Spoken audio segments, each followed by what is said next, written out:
તેઓ શ્રીફળ અર્પણ કરવા માટે આગળ વધારશે.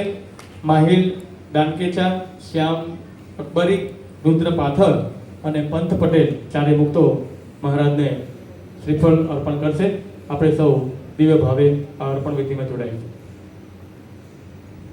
શ્રી વાસુદેવ વિમલામૃત ધામ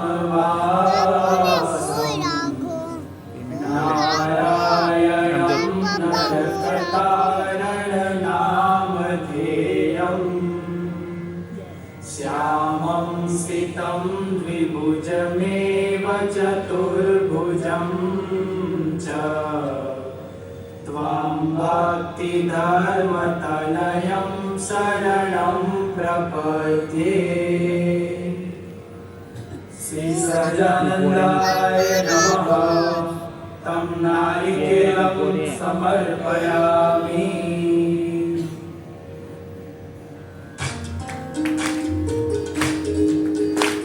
ખૂબ ખૂબ સારીથી આપણે આત્મા વિધિને વધાવીએ. મુક્તો દર્શન કરી રહ્યા છે. ત્યારબાદ મહારાજે લીલો મેવો કરતા ફ્રૂટ અર્પણ કરવા માટે જે મુક્તોનું નામ બોલાય તો ઝડપથી આગળ પધારશે. ધાર્મિક તુલસીભાઈ પટેલ,